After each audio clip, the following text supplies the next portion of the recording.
नाज़रीन, गुज़िश्ता साल 23 जनवरी को एक वाक़या हुआ है पेशावर पुलिस लाइन्स के अंदर, दहशतगर्दी का वाक़या हुआ। वहाँ पे आज जो पेशावर में प्रेस कॉन्फ्रेंस हुई, जो है आईजी खैबर पख्तूनख्वा जो है अख्तर हयात गंडापुर साहब की तरफ से, उन्होंने बताया कि इनका अपना ही कांस्टेबल जिसका नाम अली मोहम्मद है, उसने सहूलतकारी प्रोवाइड की और वही जो एक सुइसाइड जैकेट और सारे जो ये वाक़या हुआ उसके पीछे वो हैं।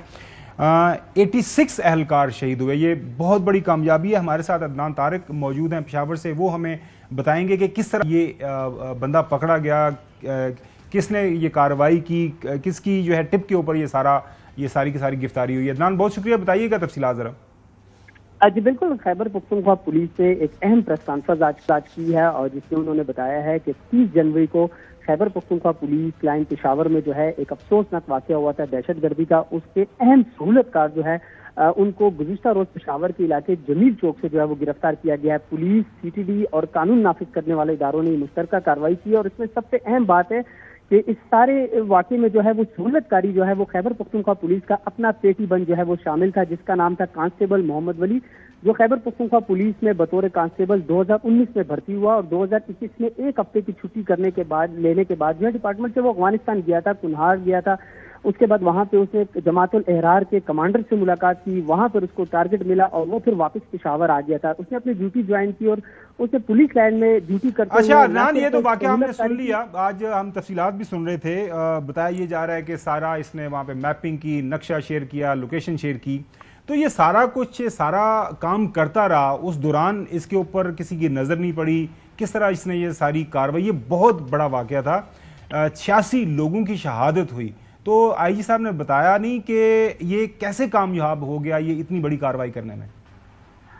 आईजी साहब से जब यही क्वेश्चन हमने किया तो उन्होंने यही बताया कि इंतहाई मुश्किल मरला था कि इसी चीज को जजमेंट करना कि अपने ही पेटीबंद भाई जो है, अपना ही जो है पुलिस कांस्टेबल, वो यूनिफॉर्म का सहारा लेते हुए वो जो मुकम्मल तौर पर पुलिस लाइन में उसकी ड्यूटी थी, उसका पुलिस लाइन में अंदर आना जाना, पुलिस सर्विस कार्ड को इस्तेमाल करता था, तो किसी को किसी भी लम्हे शक व शुबा नहीं हुआ।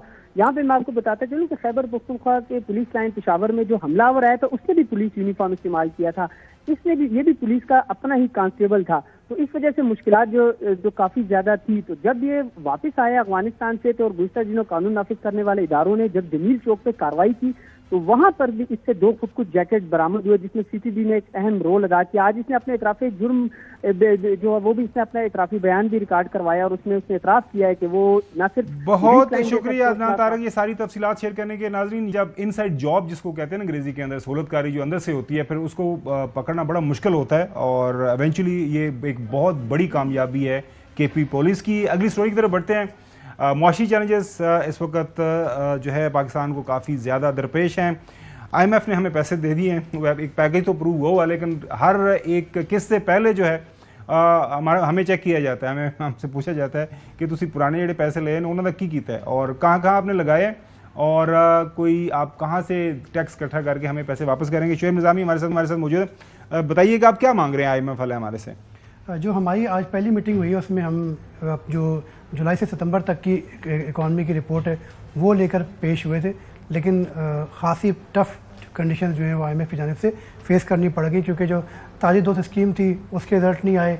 कोई 10 अरब रुपए वहाँ से जमा होने थे, कुल 17 लाख रुपए उस स्कीम के तहत जो है वो जमा हुए, जबकि निगरान वज़ीर-ए-आज़म के दौर से स्कीम चल रही थी।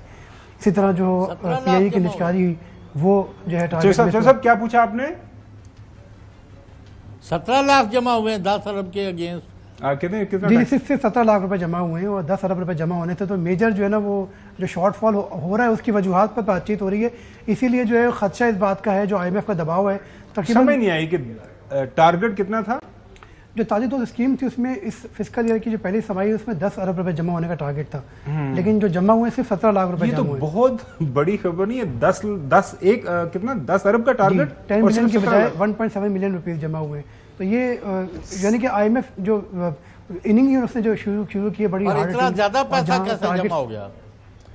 जी जय साहब, अच्छा जी आगे बताएं। जो टारगेट मिस हुए हैं उस पर बातचीत हुई है, PIA की निजकारी से मुतालिक बातचीत हुई है, जो हमारी एक्सटर्नल फाइनेंसिंग गैप्स हैं उस पर बातचीत हुई है।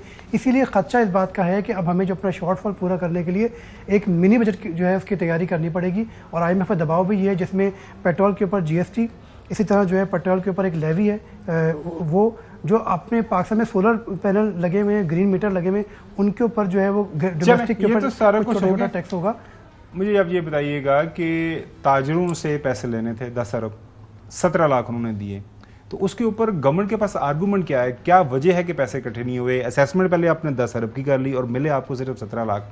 नाकामी ये मेरे और आपके ऊपर तो फौरन से पहले टैक्स लग जाता है, तो ये इनका क्या बनेगा? ताजरों से क्यों नहीं पैसे असल में इसके साथ साथ ना इनका ऑडिट होना था। जो इन्होंने जिन लोगों ने अपने गोशवारे जमा कराए हैं उनका ऑडिट किया जाना था, वो टाइमली ऑडिट नहीं हुआ।